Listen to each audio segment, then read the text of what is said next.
What advice do you have for entrepreneurs in terms of, I'm sure you've seen some entrepreneurs that were maybe not self-aware, but were giving off vibes and that say, hey, don't trust me, don't approve me. No. And I've seen a lot of them. So we really invest in the people, because as a person who is the jockey behind the transaction, if we believe in your vision, if we believe in what you are telling us, then we'll take that. What are my options in terms of the types of funding for someone listening?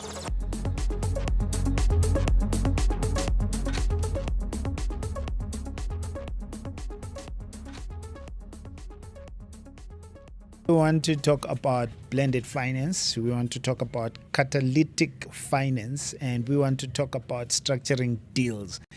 If those are of interest to you as a small business owner, you want to hang with us, because I am with Miss Hlengiwe Makhathini. How are you, Ma?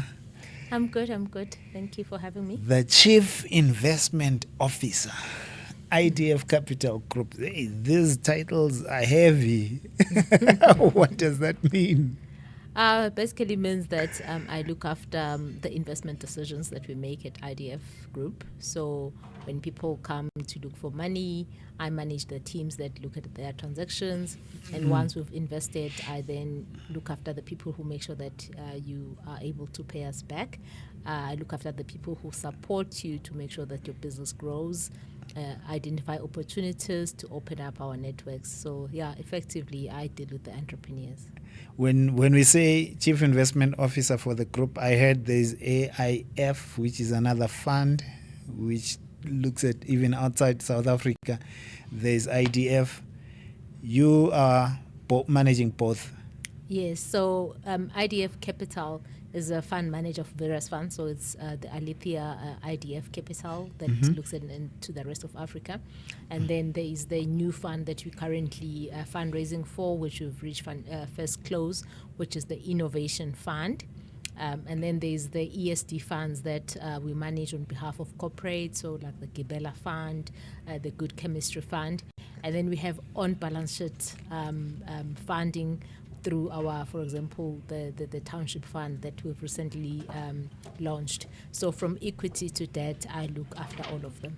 Can you summarize the funds, just what this one is for, especially the ESG ones? Because AIG we did talk about earlier. Yeah. But I want to know about the ESG. You mentioned some cool stuff. I'm thinking I might be benefiting something. Yeah. So the ESD funds is when, in terms of transformation, entities need to set aside some money for enterprise and supplier development. Yeah. So when most companies, their job is not really to lend money. So they will then look for fund managers like ourselves to help them deploy that capital. So at the moment, we are the fund manager for the Gibela Fund. So the Gibela, the company that manufactures locomotives for Praza. Who applies for that? So the fund is split into two. There's a portion where you can fund, any enterprise, but hopefully within the rail value chain.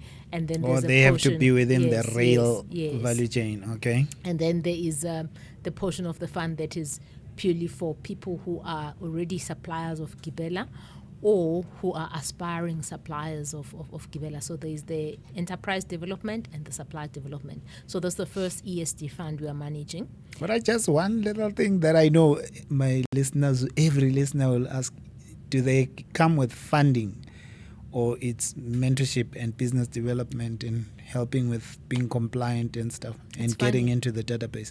So there is money. Yeah, it's money. So if, for example, you have a contract that you need to deliver on, and you need money to finance that contract, then we'll finance you through that fund. Of course, if you are meet that criteria of the value chain of being a supplier. Nice. So if I want to access this one, I come to your website. The details will be there. Yeah. Right. What's the next one? The next one is the Good Chemistry Fund. So that's a partnership with AECI. So there as well, if you're a supplier or in the value chain of the chemicals industry, you can then apply for that fund as well. So it's money. So there's money. It also is money. There's also support.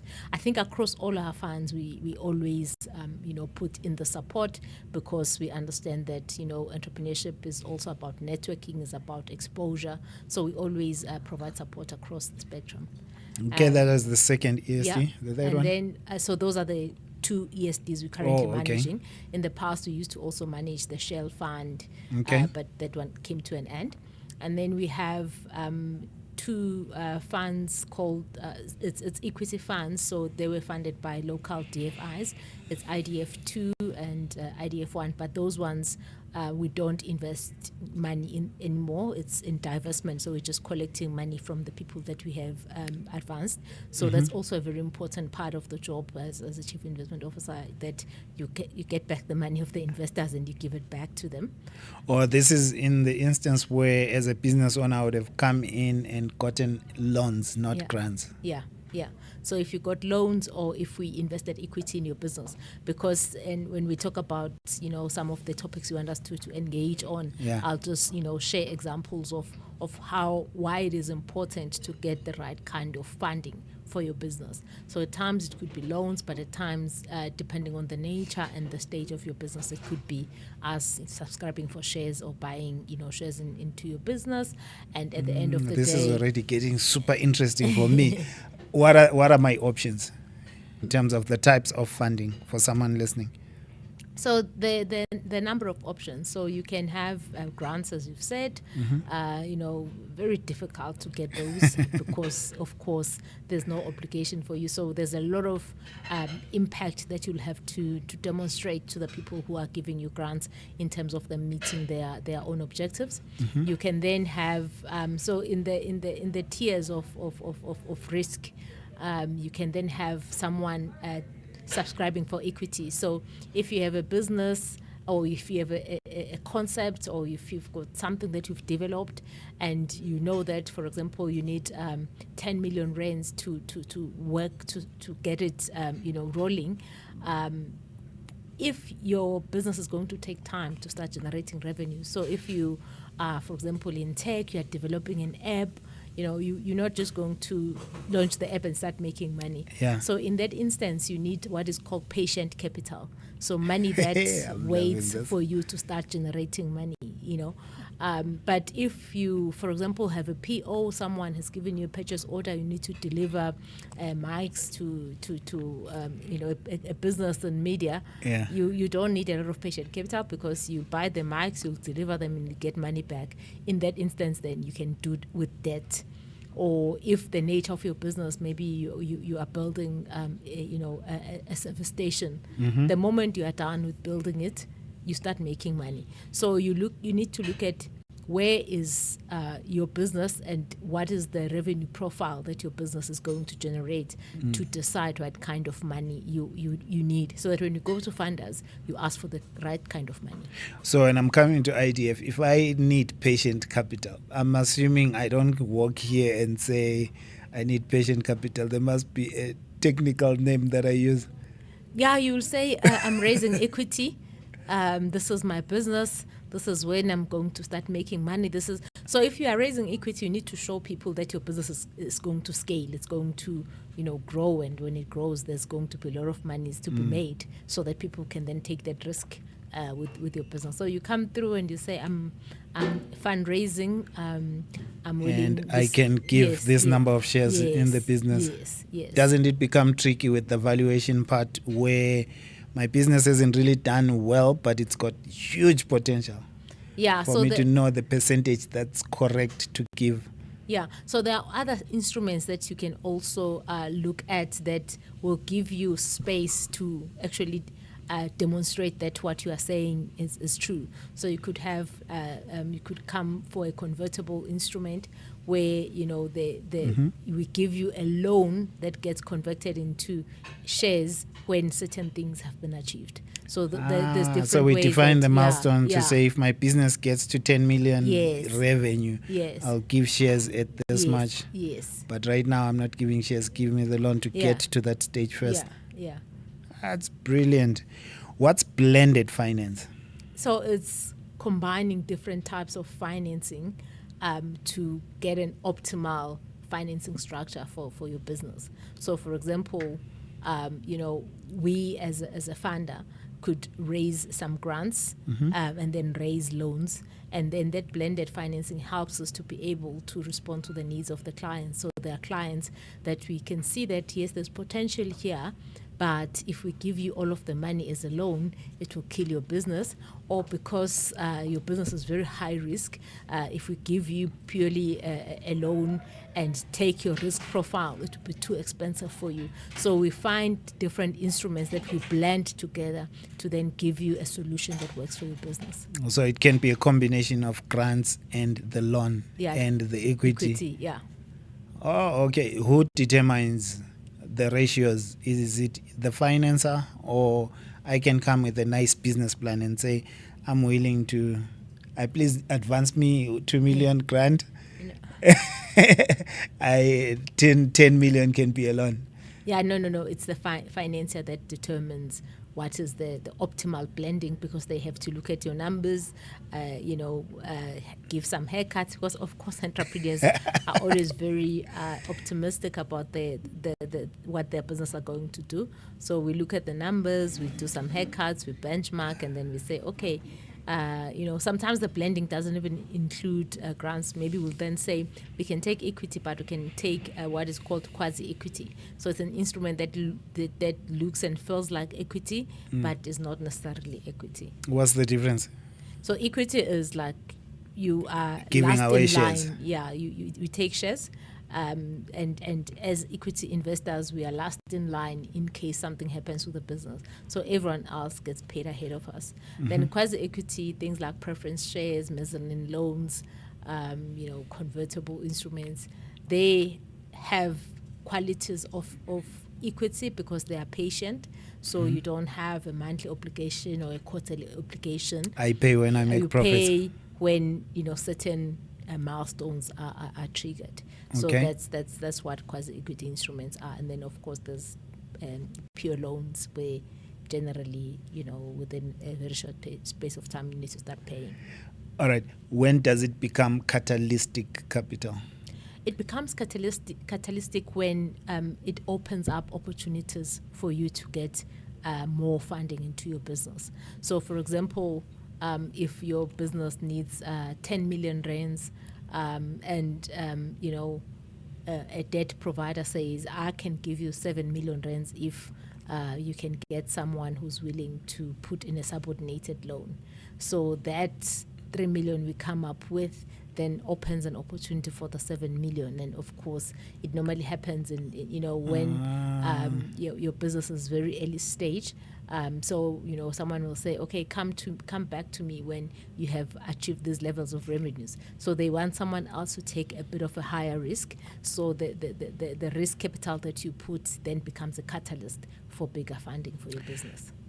In your instance, though, does someone come to you first for, let's say I need 10 million. Do I come to you first and then you assess me and say, we can only give you 6, go find the other 4? Or I go somewhere else and I come to you and say, I got 6 million, I need the difference of 4 million? Either way, it works. So you could come to us and we can say, our risk appetite is looking at everything is at a 6. If you can get this kind of funding, we can work with them. Or, for example, we also run the in where we then take very, very early stage entrepreneurs who still have concept that needs to be proven, and we then help them. So that funding that you put, that seed capital that you put for someone to finalize the proof of concept, to just do the last few things in their technology or in their app, that is also catalytic funding, because once you have been able to prove your concept, then you are able to raise proper money in the markets. Okay, when you talk about the risk assessment and risk appetite, where do you place your risk appetite as IDF Capital when compared to general funders? I think we have very high risk appetite because we are at venture capital, early private equity. So, it's mostly businesses that are not showing profits yet, but when we look at the numbers and look at the trajectory, we believe that they're going to be generating profits. Whereas if you look at traditional financiers, they would want to deal with businesses that are already profitable, strong track record. So we really invest in the people, because as a person who is the jockey behind the transaction, if we believe in your vision, if we believe in what you are telling us, then we will take that early stage risk with you. So when you're saying you invest in the people, if I compare the quality of me as an entrepreneur and the quality of the business, I can have a great business, great product, great idea, and you disqualify the whole thing because you don't like me, the person. Honestly, businesses are about people. So you could have a great business concept, great business, plan, but if you're a dishonest person, do I want to partner with you? So those are the questions. So it's not like an automatic disqualification, but it's very important to us to know who is the person we are backing, because that's the person who will drive the business to pay us. Even if the business does well, it can't pay us by itself. It needs the entrepreneur to actually, send the money to us. So for us, the person behind the concept is also very important. What advice do you have for entrepreneurs in terms of, I'm sure you've seen some entrepreneurs that were maybe not self-aware, but were giving off vibes that say, hey, don't trust me, don't approve me. Yeah, no, and I've seen a lot of them. I think what is very important, what I always say to entrepreneurs, is that you must be very honest. So, for example, if life happens to people, maybe you got a listing here, this happened there. Tell me about it yourself. I must never find out for myself. Be upfront, like, hey, when you go and check out on me, this is what you. There was a situation 5 years ago. There was a situation 5 years ago, and these were the reasons, and this is how I've dealt with it. Because that shows you that you are honest. It also shows that you honor your obligations. So that's one one trait. It just shows that you are dealing with a solid person, and also do what you say. If you've promised me something, deliver it. If you can't deliver, let me know, communicate. Like an email, a meeting, I'll call. Hlengiwe, this is what I had promised you, but these are the reasons why. So I must not be the one always following up on you, because then it's like, if I'm following up on you before I give you the money, what will happen once you have the money? So those are the things that entrepreneurs sometimes get tripped by. Do you have advice though for how we can structure deals in such a way that when we come to investors, you say, yes, we like this one? Yeah, you have to actually understand or demonstrate to the investors what is the problem you're solving for. Okay. Because we can all want business people. So if you are trying to solve a problem that 100 other people are solving for, why would people come to you for the solution?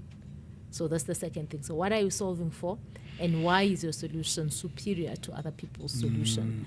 And then how are you going to make money from providing this solution? Because some of the solutions are more, for social, kind of impact, which then requires grants and NPOs. So if you're coming to someone who's an investor who wants returns, you need to then show how you're going to make money from the proposal or the solution that you are bringing on board, and then of course how you're going to scale it up, where you're going to get the people to help you deliver on this, and how are they going to make money from the partnership with you. So this is in a proposal document that I submit to you. Yeah. Or I put it all in an email and you'll read and like it even before I come. Or I have to be good at presenting it as well. Yeah, so you have to be good at presenting it. So generally, it's good to just have like a very high level pitch deck. It's like really a presentation of or profile. In the past, it used to be called profiles, now called pitch decks.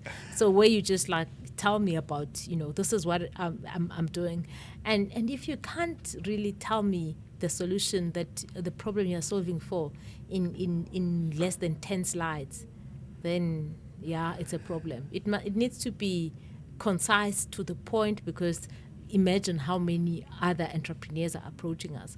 So I shouldn't be discouraged by seeing 100 pages of a pitch of like, oh my goodness, does this person even know what they want to solve for? So it needs to be, and then once I'm hooked, then you can give me more information. So you need to give me sufficient information to whet my appetite, but not too much information to depress me before I even give you a space to engage. Haven't you had situations, though, where some entrepreneurs are good at pitching? They might not have done all their homework, but when they speak, you think, yes. Yeah, no, I mean, there are people who are just like naturally good speakers. They'll mesmerize you, but they say numbers don't lie. Once they've mesmerized you, then go to the numbers and see what if the numbers are saying what they are saying, because that's why we then do detailed due diligences to unpack the benchmarking you've done. So if you say, there's this high demand for Bocklet hot water, then we need to see the research that backs that out. What are the benefits? Why would people buy it? Why wouldn't they just, warm the water for themselves? So all those things are then the things that we'll unpack to verify the things that you would have promised us before we invest the money. Okay. But also there's also context, of course. So if you have a purchase order and you need money for that, the level of due diligence we'll do is not the same as if you come and say, can you invest 20 million rands in my business that is going to start generating money in 18 months? So then there's you got context. deep there. Yes. All right. So last question from me. Do you have advice for people who want to come, have got great businesses, but feel like once it's time to present to Mrs. Hlengiwe, I will get tongue-tied because even her title is intimidating? Yeah. So, so the presentation doesn't always have to be with me, but I mean, you can see, we generally are nice people as investors because if you are not a people's person, you will not find good opportunities. So you must just, have confidence, because if you do not have confidence in what you are selling, it's difficult for the other person to buy it. So just have confidence. You don't, as I said, yeah, nice people. I'm a girl from a village, so you don't even have to come with very fancy They English. don't know that. You don't even, you just have to come and have a conversation. Yeah. And then, we love entrepreneurs, they are the important part of our ecosystem. So we love to help them. We love to hold their hands, to engage with them, to even, give them referrals. So if you come to me and I'm like, okay, no, what you're asking for is not within any of the mandates I work on. I mean, I live in this ecosystem of funders. So I'll be like, okay, why don't you try this one or that one? And I can even, link you and say, go talk to this particular person. That's the nature of the work that we do generally. What are you looking forward to when it comes to the event? You have an event coming through. You can briefly talk about it, but I have a request. Can you include, if possible, tips somewhere on the program on just how to pitch and present yourself to funders? Yeah.